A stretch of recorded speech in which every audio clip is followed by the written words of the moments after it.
Hola, ¿qué tal? Muy buen día. Mi nombre es Lía Sanz. Bienvenidos a su podcast, el Club del Desahogo.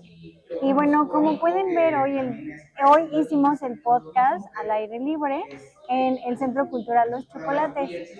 Y pues aprovechando que había un evento, ¿no? Una plática que próximamente estaremos hablando de este tipo de cosas. Y pues, como siempre, no me encuentro sola. Muy buenas tardes, mi nombre es René López González, ¿cómo están? ¿Desde dónde anden? Feliz sábado. Y también, pues antes de que se nos olvide, aquí en México, pues el jueves fue el Día del Maestro, entonces también un abrazo a todos los maestros y a los que ejercen esta bonita profesión. Bueno, y ahora pasando a nuestro tema del día de hoy, pues vamos a hablar de algo que tanto por la brecha generacional podemos ver de forma diferente, al igual que pues la cuestión como del género, ¿no? Esta parte de hombres y mujeres podemos ver este tema de forma diferente. Entonces, pues hoy vamos a hablar del miedo. ¿Ok? No sé, ¿tú qué opinas? ¿Cómo ves este tema? Bueno, podríamos platicar de los tipos de miedos que hay, ¿sí? Puede ser desde el miedo, ¿sí? Miedo a la oscuridad, miedo a tu papá. Otra vez, se movió el cable.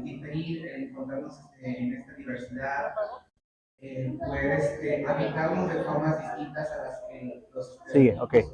Estamos diciendo que el miedo puede ser desde miedo a estar solo, miedo a un temor, miedo a la oscuridad, miedo a tu papá, miedo al maestro.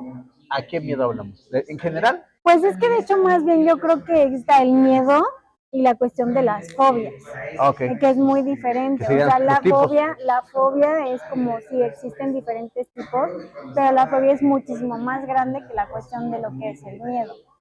¿Ok? Pero pues primero vamos con la cuestión de la definición de qué es el miedo, ¿no? Y si nosotros lo buscamos en un diccionario o en las redes, en Google principalmente, pues podemos decir que es un mecanismo que nos ayuda con la cuestión de la percepción que nosotros podemos tener de algún peligro, ¿no? Pero en muchos casos este peligro puede ser real o puede ser no real, ¿ok? Entonces, pues más bien, justo por la cuestión de la brecha generacional, alguien de tu generación, ¿cómo podría ver esta cuestión del miedo? Pues yo creo que lo manejaríamos igual ustedes, porque el miedo antes, más que todo hace 20, 30 años, no estoy tan viejito, ¿sí? Vamos a decir lo que, ¿a qué temías? Pues te decían, ahí viene el coco, ahí viene esto, ahí viene el otro, miedo a la oscuridad, pero el miedo, como lo hemos manejado nosotros ahora, el miedo de psicológicamente, o sea, el miedo a estar solo, el miedo a enfrentar algo, miedo a un peligro, o sea, podemos hablar de muchos miedos, demasiados miedos.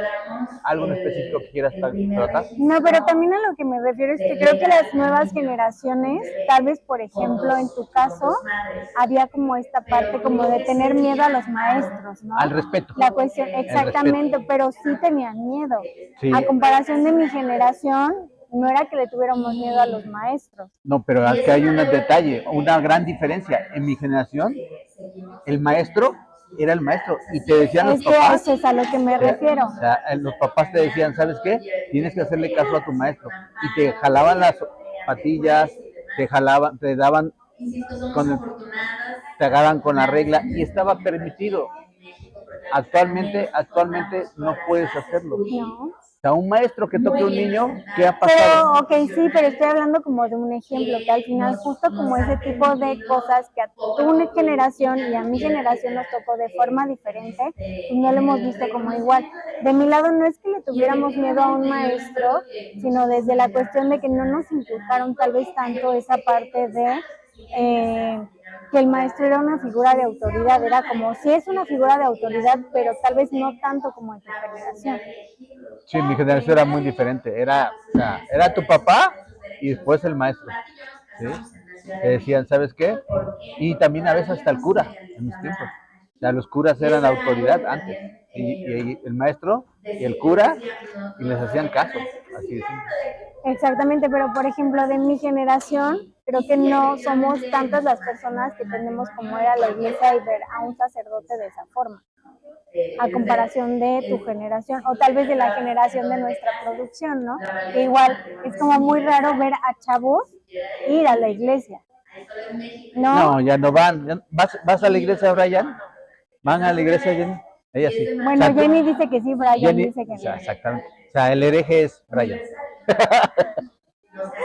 Bueno, pues hablando igual de lo del miedo, yo quiero dejar como esta frase que la verdad me gustó, que dice, Sófocles afirmó que para quien tiene miedo todos son ruidos, porque a veces los miedos no son como palpables, no son como reales, ¿no? Que es parte de lo que hablamos, pero también cuándo saber cuando un miedo es real y cuando no es real y estamos sobrepensando sobre la situación.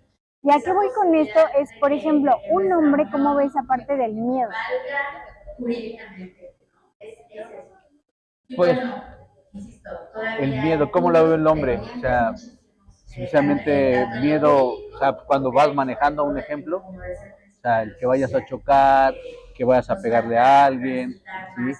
El miedo a que te pase de un momento algo, accidentes o atropelles a alguien, o sea, el miedo quizás a no encontrar trabajo, a no ser proveedor, ¿sí? Pero de tu generación, porque en mi generación creo que ya no hay tantos chavos que piensen en la parte de ser proveedores. No, yo ya no, ahora ya los chavos de ahora ya no quieren, o sea, ahora ya tienen perrijos, o gatijos, o chinchijos. Chinchijos o marujijos. Son chinchijos. Son chinchijos, sí, entonces ya cambió mucho eso, o sea, la información ya se transformó. En mi generación, la familia normal eran 2 hijos, papá y mamá, o 3 o 4. ¿sí? Y de mi generación muchos de nosotros pues ya no queremos tener hijos. Ya no quieren tener, ya, nada más. ¿Ya? ¿Sí? Ahora, igual pasando como a la cuestión del miedo y cómo es que podemos verlo como de forma diferente. Normalmente un hombre, ¿a qué le tiene miedo? Pues yo, no, hasta ahorita no tengo así un miedo, una fobia a algo, ¿no? ¿Pero será por la edad? Puede ser, no tengo ni miedo a nada. Ok, porque por ejemplo, yo de mi generación puedo decir que tal vez tengo miedo a no hacer como algo que deje como huella, ¿no? O a la cuestión como de no poder con ciertas cosas que tal vez tu generación sí.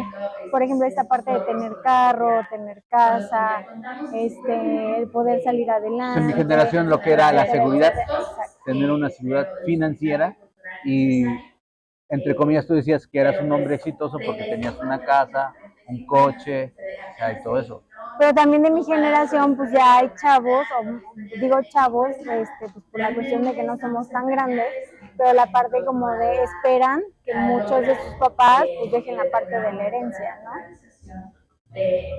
Pues sí, pero pues, bueno, ahora ya aceptan eso, que les dejen la herencia y a ver, ya no construyen ellos su vida, ya no construyen su patrimonio. Sí, pero también creo que en parte los papás tienen culpa de eso, ¿no? Porque al final es como, ok, yo sé que en algún momento no voy a estar, pero te voy a dejar esto. O sea, no te voy a dejar desamparado cuando antes, por ejemplo, generaciones muchísimo más atrás que la tuya no lo hacían. Sí, es cierto.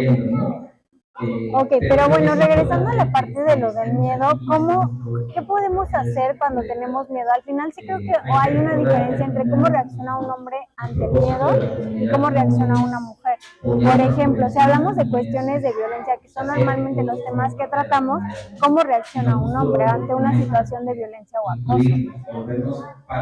Pues como que las mujeres saben manejar más el miedo y los hombres somos más explosivos, ¿no? Si de repente te sientes amenazado, haces las cosas. Ustedes las mujeres son más analíticas, analizan la situación, el panorama, qué pueden hacer y qué no pueden hacer. Y los hombres somos más hacia adelante. Impulsivos.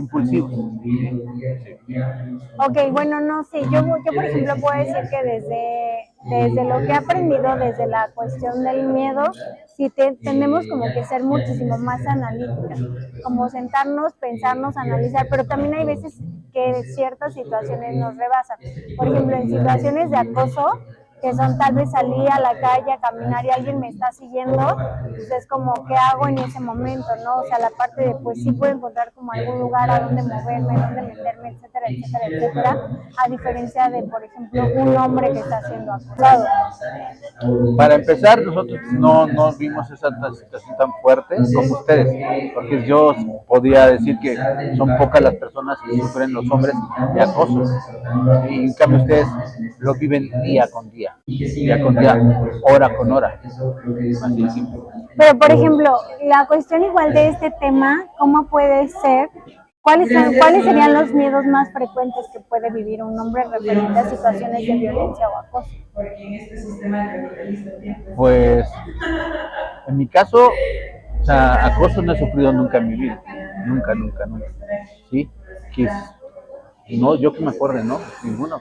No he vivido ningún tipo de acoso. O sea, pero vamos a platicar con el público a ver si alguien puede ponernos ahí abajo y decirnos qué tipo de acosos han vivido. O sea, pongamos tú que vienes de la Ciudad de México, muchas veces en el transporte puedes sufrir de acoso. Sí, pero por ejemplo, bueno, para los que no saben, yo tengo familia aquí en Cuernavaca, en Morelos, y yo, de hecho, hablando con mucha gente de aquí de Morelos y también amigos de Ciudad de México, yo he sufrido más situaciones de violencia aquí en Morelos que en Ciudad de México. A mí sí me han acosado un poco más aquí en Cuernavaca que en Ciudad de México. En Ciudad de México lo más grave que me ha pasado ha sido la parte como de que me sigan 3 cuadras y hasta ahí. Pero aquí en Cuernavaca no. O sea, aquí en Cuernavaca desde la parte, desde los asaltos, desde la parte como de... una vez intentaron meterme a una casa de campaña, la cuestión igual de, pues, actitudes no muy gratas en el ámbito como sexual en rutas o algo por el estilo, porque no quiero dar como muchos detalles, pero a mí me han pasado más cosas aquí en Cuernavaca que en Ciudad de México. Bueno, ese sería otro tema que podríamos platicar y ver qué pasa, ¿no? ¿Por qué allá no y por qué así? Aquí sí. Quizás allá en Ciudad de México, si tú agarras y le dices a un policía, oiga, me está pasando esto, sí te atienden rápido, y aquí que las autoridades quizás no, o no sé por qué será. Pues no sé si tenga que ver con eso, también con la parte como de la cultura, ¿no? Porque en México creo que se ha hecho como un poco más la cuestión como de más normal el poder hablar de estos temas, mientras que tal vez en Morelos todavía cuesta trabajo, ¿no? El que la gente admita que está sufriendo como algún tipo de violencia. O sea, no se abre, no es como tan abiertamente, ¿no? O sea, es... la cuestión como de, yo por ejemplo, bueno, yo doy clases también aquí en Morelos, igual que en Ciudad de México, y en Morelos me ha tocado que de repente empiezo a hablar como de estos temas y como que la gente sí se queda así, pero ¿cómo no? Y ya es como que se empiezan a abrir. ¿Tabú? Pues no lo llamaría tal vez como tabú, más bien como el miedo a la cuestión todavía de ser como juzgado. O sea, esta parte del miedo a qué dirán si empiezo a decir que ya sufrí algún tipo de acoso, de violencia y todo, y más porque, bueno, para los que son de Morelos, pues se dice que Morelos es un huevito, ¿no? O sea, que todo el mundo se conoce y si no se conocen entre ellos, pues conoces a alguien más que conoce a alguien más, ¿no? Entonces, al final, creo que esa parte como de empezar a hablar de cosas que tal vez fulanito o sultanito me hizo, es que en algún momento, pues lo que tú estás diciendo va a llegar a esos oídos, ¿no? Entonces, creo que más bien viene por ahí. Ok. Pero, por ejemplo, tú vives en la zona sur de Morelos, entonces, sí. ¿Cómo ves esta situación del miedo, la cuestión del miedo al acoso, el miedo de la violencia desde allá? Porque Cuernavaca se puede decir que es una ciudad, pero la zona sur pues son pueblitos. Sí, pues ahí se vive un poco más la violencia hacia las mujeres. Pero no se habla de eso. No se habla, o sea, es un secreto a voces. Un secreto a voces, o sea, no se habla, ¿sí? Y si ves, pongamos las cifras, muy pocas mujeres se atreven a denunciar. Y las que se atreven a denunciar, ajá, y luego las que se atreven a denunciar principalmente, digo, me tocó también en la zona sur, yo tengo familia allá, y también me tocó ver que es como voy, levanto la denuncia, van, lo arrestan, lo encierran un rato, pero voy y quito la denuncia porque entonces, ¿quién me va a ayudar en la casa, no?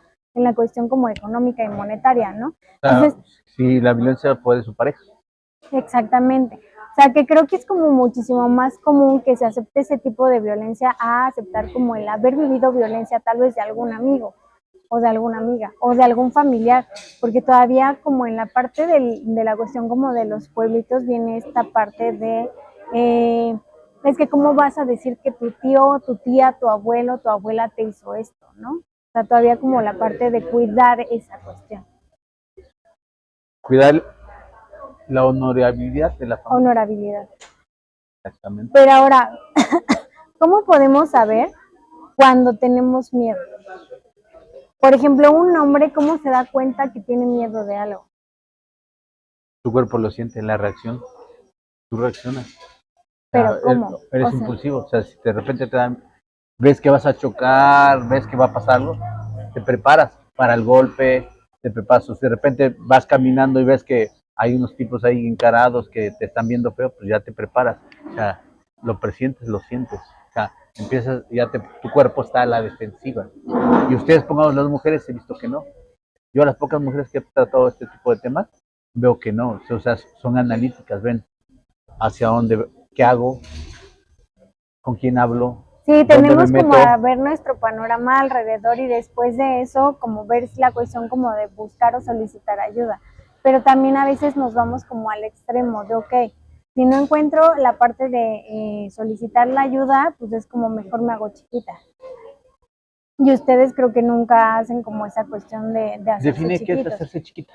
Sí, o sea, por ejemplo, si yo estuviera viviendo una situación de acoso y no encuentro como la parte de qué hacer, empiezo como a buscar tal vez la cuestión de cómo moverme, ¿no? Pero moverme en cuestión como de tratarme de esconder, de hacerme chiquita en la cuestión de vulnerabilidad. Y solo muy pocas mujeres creo que como que tienden a reaccionar y como ser aguerridas, ¿no? Al final recordemos que la cuestión del miedo tiene que ver mucho con esta parte, ¿no? Que el cuerpo reacciona de dos formas.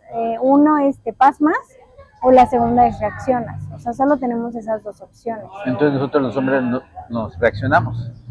Pues yo creo que en la mayoría de los casos sí. Pero, ¿qué pasa cuando el miedo nos limita? Por ejemplo, ¿qué tan fuerte tiene que ser un miedo para que el hombre se sienta limitado? Bueno, ahí sí te puedo comentar que hace mucho tiempo tuve un accidente. Me volteé completamente con un coche que tenía yo. O sea, llantas para arriba. Y la siguiente vez que yo quise manejar, o sea, no pude. Te paralizaste. Me paralicé. Empecé a sudar. Quise arrancar. Quise meter primera y no pude. Me paralicé. Y tuve que empezar con una bicicleta. Sí, otra vez como poco a poco, pero igual volvemos a la parte de los miedos, creo que sí son como completamente diferentes. Yo el miedo más grande que he sufrido fue de una situación de acoso. Y por ese miedo sí me pasó la cuestión como de poder que se detonara una cuestión de estrés postraumático, lo cual tal vez no sé si en los hombres sea como tan común o al menos igual de la generación. Tal vez ahorita de estas nuevas generaciones es muchísimo más común que antes. Pero también, ¿cuál podría ser la forma en la que podríamos enfrentar como miedos, no? O sea, desde mi punto de vista creo que lo que más he escuchado es la parte como de la respiración. Saber controlar tu respiración. Relajarte, relajarte, relajarte. Exacto, y que muchas veces se nos olvida, entonces hacer como de repente también ejercicios de respiración creo que podría ser muy bueno. Sí, ¿como cuáles? Como que nada más, como nos enseñan cuando en la secundaria. Sí, de hecho hay un ejercicio para la cuestión de la ansiedad y del miedo que habla sobre el respirar durante 5 segundos, contar y también sacar el aire durante 5 segundos, ¿no? Pero ese podría ser alguno de los ejemplos, pero pues no sé, ¿tú sabes de algún otro? ¿Los hombres realmente practican este tipo de cuestiones? La verdad no practicamos eso. Reaccionamos, no practicamos eso. Y cuando a veces, si te sientes mal, pues ya puedes hacer eso, o muchos hombres agarran la chela, se van a platicar, se van a jugar, al frontón. La cuestión de evadir. Evadir, exactamente. No agarras, o sea, no en ese momento dices que no haces un análisis. ¿Qué está pasando? ¿Qué me está pasando? O sea, yo ahora ya lo sé porque ya tengo, gracias a Dios, algunas clases de terapia, que fueron como 20, 30, y ya me dieron de alta por fin, gracias a Dios, ¿sí? Ya estoy, entre comillas, bien, ¿sí? Entonces, ahora ya sé que si empiezo a sobrepensar, respiro, analizo, me calmo, me tranquilizo, hago las cosas. Antes que no, antes Me ponía a oír música, salía a caminar, ¿sí? Gritaba, y ahora ya no. Ok, no, sí, las mujeres tendemos a ser como muchísimo más analíticas a mi perspectiva y por lo que hemos La hablado el verdad. día de hoy. Y pues ahora sí que nada más, yo creo que terminaríamos el tema. Digo, es un tema muy cortito, pero creo que es como indispensable. También si tienen alguna pregunta o duda pueden dejarlo en la caja de comentarios.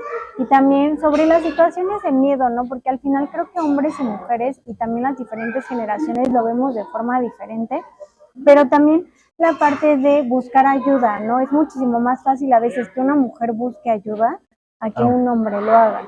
Lo que pasa es que yo creo que culturalmente nos enseñaron eso. No nos enseñaron nuestros padres que podemos pedir ayuda. O sea, ¿cuántas veces no has oído tú o hemos oído el público? ¿Cuántas veces sabes que no eres un hombre? Tú puedes, eres fuerte. O sea, tú puedes hacerlo. Y no, no se trata de fortalezas.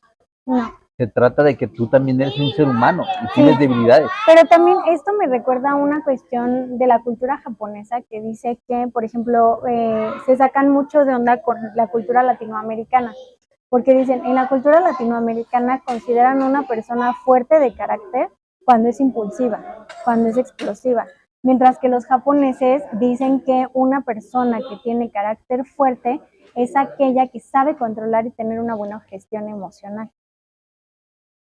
De lado a lado, completamente. O sea, sí son completamente polos opuestos, pero yo creo que es algo con lo que podemos terminar justo el podcast del día de hoy para reflexionar.